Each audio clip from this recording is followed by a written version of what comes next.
Welcome back to Griffonomics, where we conduct financial investigations to define the risk before we look at the reward. Today, we're diving into Occidental Petroleum, or OXY, and we're really analyzing a massive structural transformation that is redefining the company's whole identity in the energy landscape. This is so much more than just a headline-grabbing sale. It feels like a radical strategic pivot. It absolutely is. Yeah. Occidental is pivoting to a pure-play upstream model, and they're using this huge $9.7 billion OxyChem sale to resolve its leverage overhang, justifying the whole investment thesis through, well, industry-leading Permian efficiency and the strategic backing of Berkshire Hathaway. That thesis is loaded, and our mission today is to unpack exactly how this major divestiture fundamentally shifts the company's entire risk profile. I mean, they're moving from a diversified energy and chemicals major to a highly focused, highly efficient oil producer. We are going straight into the latest financial reports, the operational drivers, to understand if this gamble is worth the potential reward for you, the investor. This is OXY declaring its core, singular identity.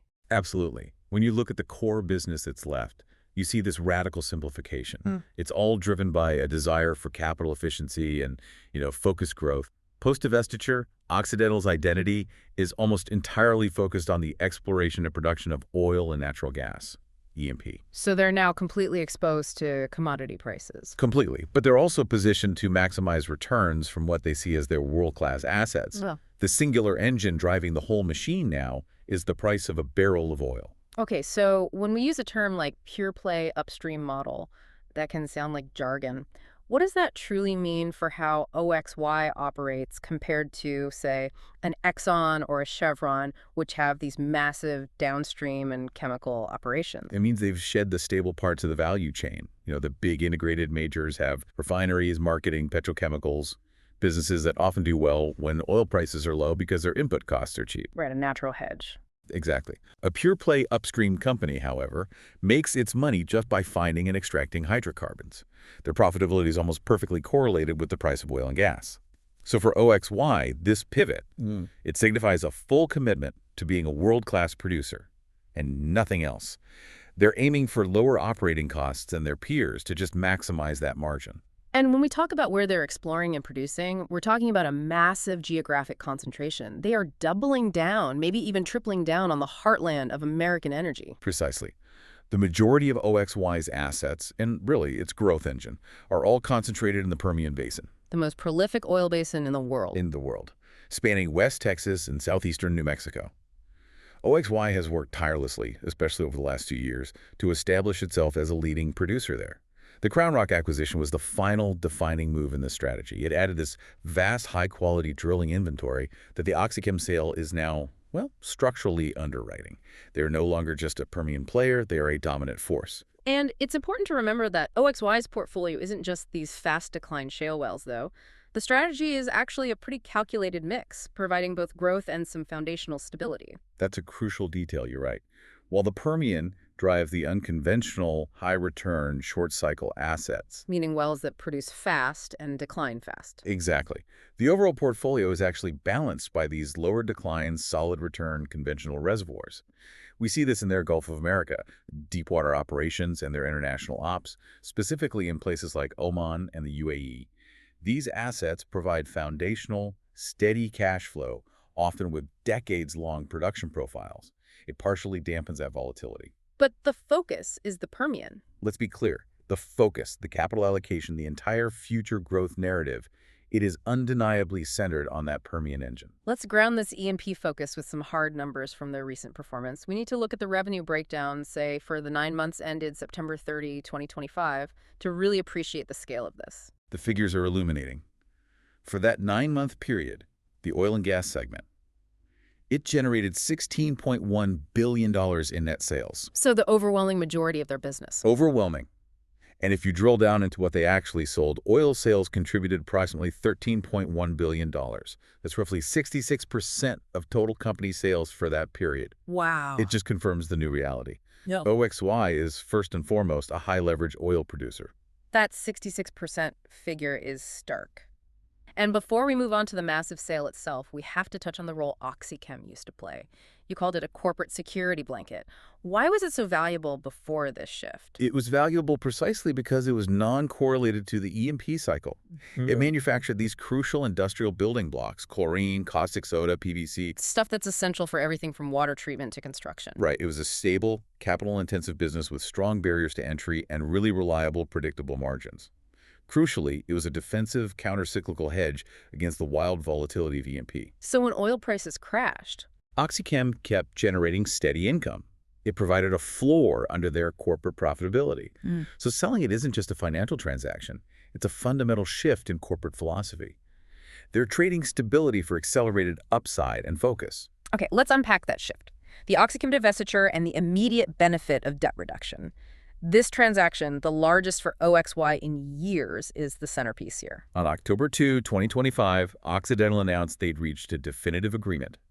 They're selling the entirety of Occidental Chemical Corp, OxyChem, to Berkshire Hathaway for $9.7 billion, all cash. All cash. That is a staggering amount. And the rationale for OXY management is crystal clear, even if it means losing that stable anchor. Management views this as the final major milestone in its transformation plan. I mean, this whole pivot began years ago with the Anadarko acquisition.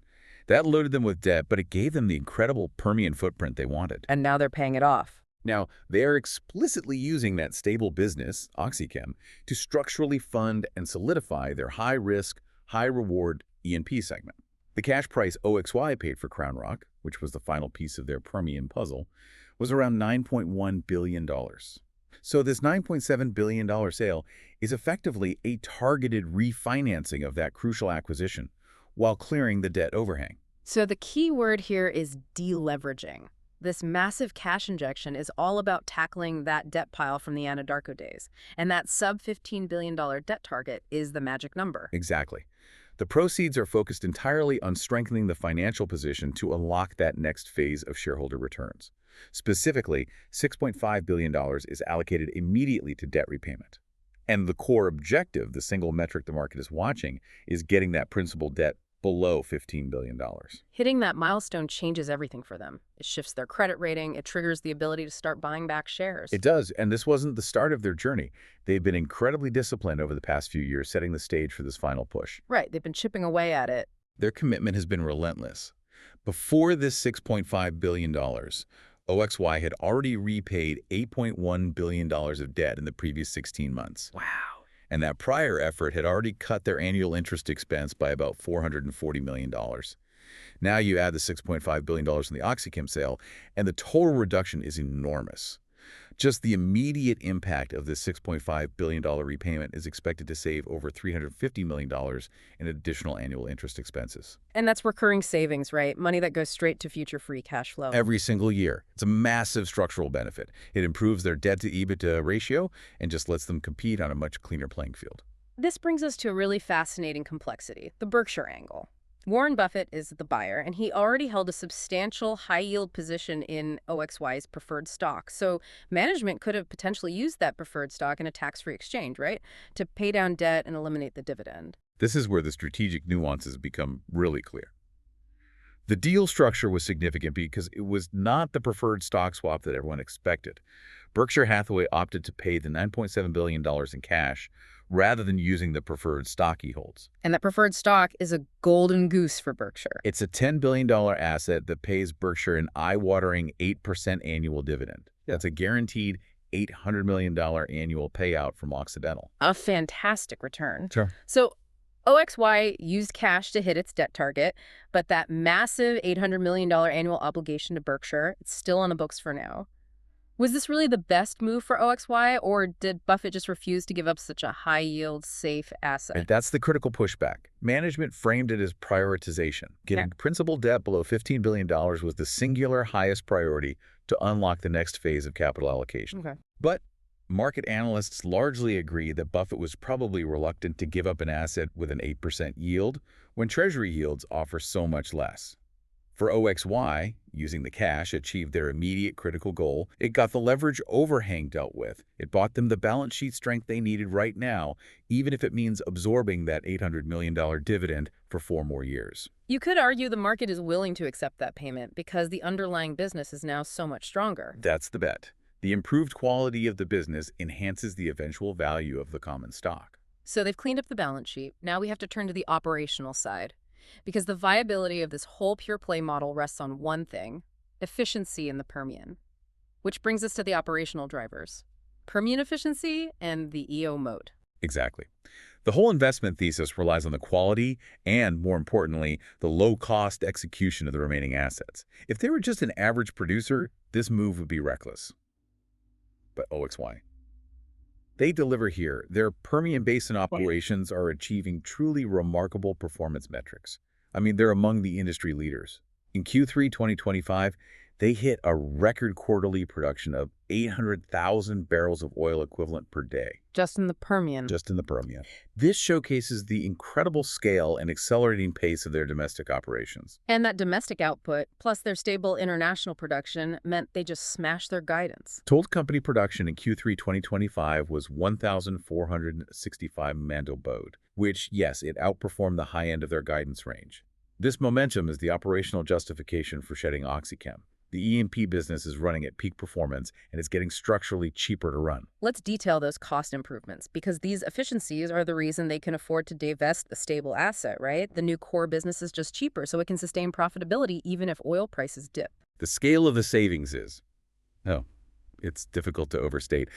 They've achieved over $2.0 billion in annualized cost savings in U.S. onshore, just comparing 2023 to the first half of 2025. This isn't just cutting small expenses. No, this is a massive structural overhaul of how they drill and complete wells. If we break that down, they reported a dramatic 38% reduction in Midland Basin well costs since 2023. And on top of that, their overall year-to-date 2025 Permian unconventional well costs dropped about 14% compared to 2024 alone. How does an operator get savings like that in an environment where inflation and labor costs are still factors? What are they actually doing differently? It's a combination of technology, scale, and strategic integration. First, their subsurface engineering has improved a lot, letting them optimize lateral lengths and target secondary benches more effectively. So they're getting more oil out of each well they drill. Right. Second, they're rapidly implementing what they call factory mode drilling. They're transitioning from smaller 2 or 3 well pads to much larger 4 to 6 well pads. This economies of scale approach reduces the time needed to move equipment between sites, which dramatically improves capital efficiency. Less downtime? Way less. They reported improving drilling times by 20% in the Delaware Basin, just by standardizing procedures. And third, the tech integration proprietary seismic imaging, automated drilling protocols. It means fewer operational setbacks and maximized efficiency. They are leveraging their scale, particularly that Crown Rock acreage, to apply these best practices across a larger, higher quality footprint. So they're drilling cheaper and faster. Yeah. But the true technological moat, the thing that could set OXY apart from the whole industry, isn't just drilling cheaper. It's their unique advantage in maximizing recovery over the long term, the enhanced oil recovery, or EOR moat. This is their long-term, sustainable value proposition. And it's the key piece that integrates their climate strategy. OXY is uniquely positioned because of its history in conventional EOR, to be commercializing unconventional enhanced oil recovery, UEOR, in shale fields. So not just fracking. No. Unlike primary production or fracking, EOR involves injecting a fluid, typically carbon dioxide, CO2, into the reservoir to increase pressure and sweep the remaining oil out. How does that work in a fractured shale environment? And why is OXY the only one seriously pursuing this at scale? Well, in shale, the challenge is that fracking only gets a fraction of the total oil in place, maybe 15% to 20%. Most of the oil remains trapped in the low permeability rock. OXY's UBO process involves cycling CO2 through that fractured shale network over time. The CO2 dissolves into the remaining oil, making it less viscous, allowing it to move more freely into the wellbore. And they have the infrastructure for this already. Because of OXY's 50 years of experience managing CO2 injection for EOR in conventional fields, they already have the pipelines, the compressor stations, the geological expertise right there in the Permian.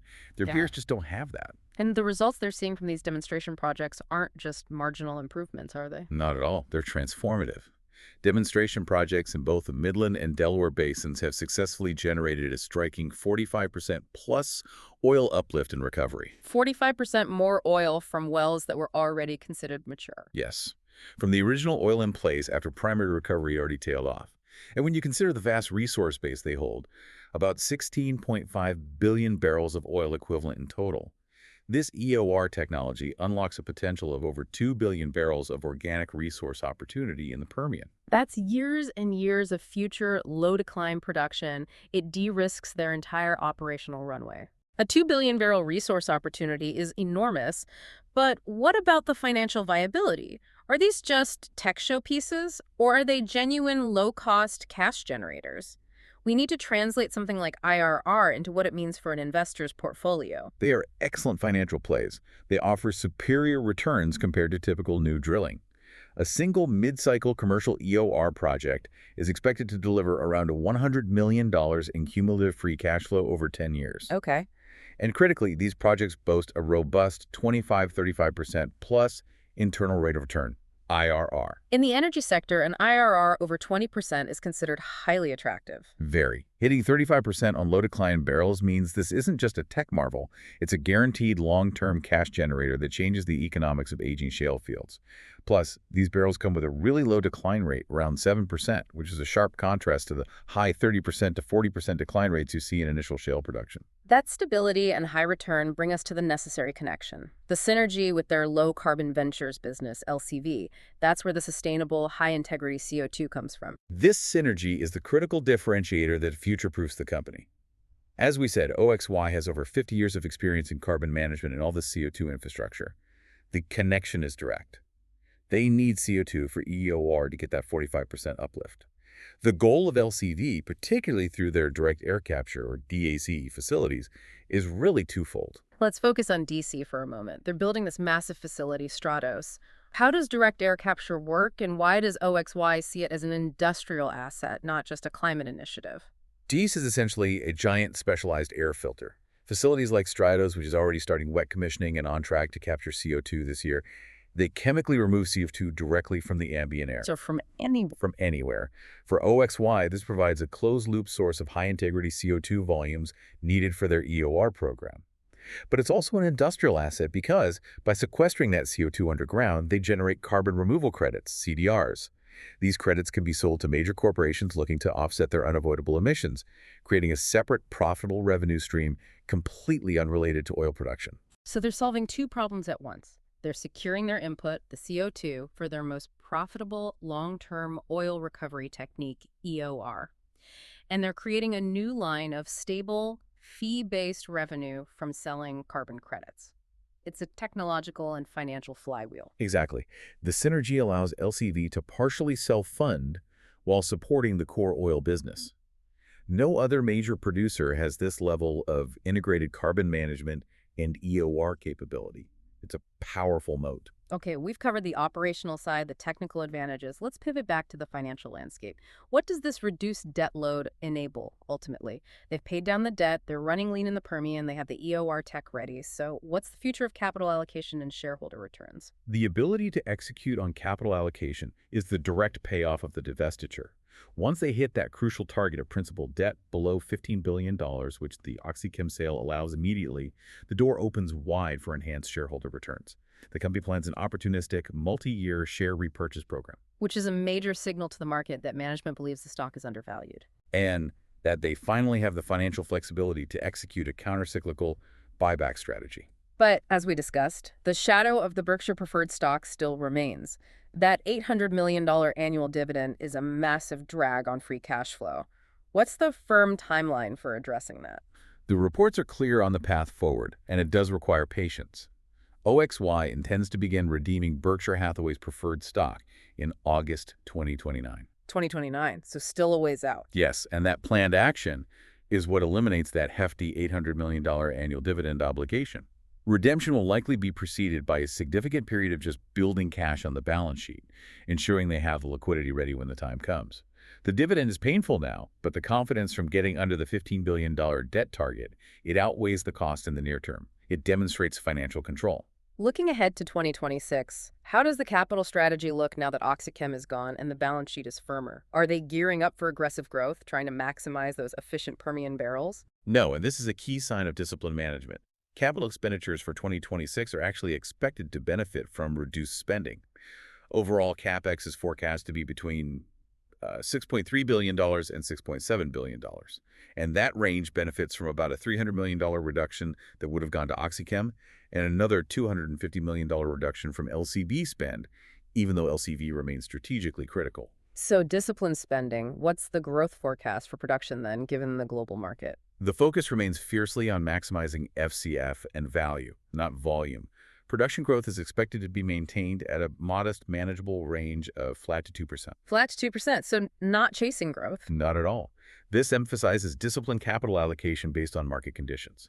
The CEO explicitly stated they are not looking for aggressive growth because the global market is currently oversupplied.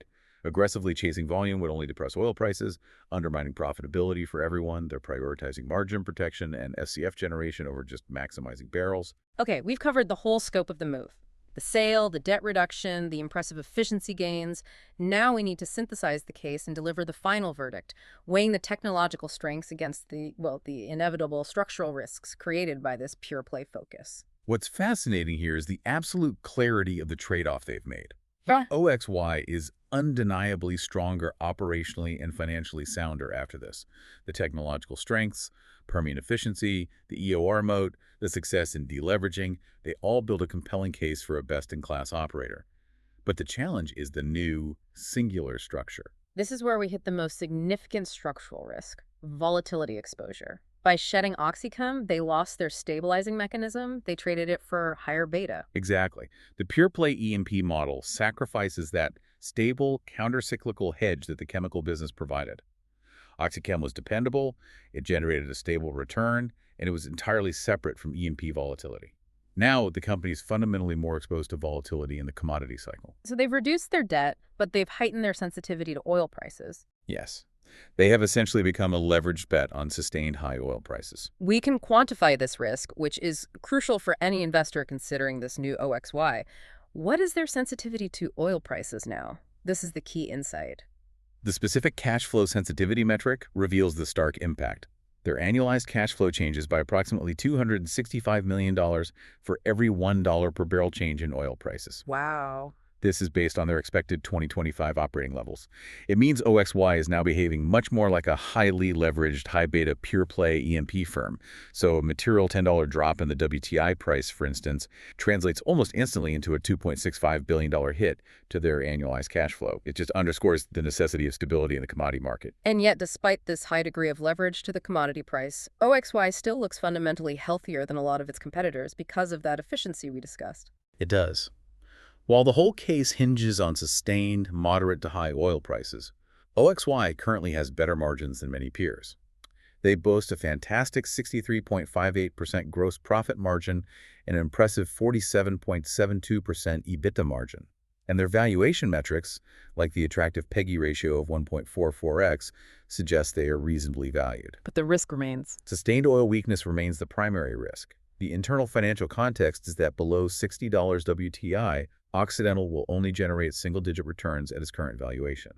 It just underscores the binary nature of the stock now. Extreme success at high prices, extreme vulnerability at low prices. So OXY's technological edge could potentially redefine the entire U.S. energy outlook, pushing peak production out of the modeled timeframe. And this strategy is driven by those long-term, low-decline barrels unlocked by EOR. And this raises an important final thought that builds directly on that technology. OXY believes that by continuing the development of 50 to 70 million barrels of oil through CO2-enhanced oil recovery, the U.S. could effectively extend its energy independence by about 10 years. 10 years. This massive resource unlock has the potential to push U.S. peak production past the currently modeled 2027-2030 timeframe. It could fundamentally reshape the national energy forecast purely through technological optimization of existing fields. This company isn't just drilling new wells. They're betting they can recover oil that the rest of the industry considered lost forever. That is a massive statement for one company's technological advantage, and it really demonstrates why they believe this trade-off of stability for focus was worth it. Risk defined, portfolio protected.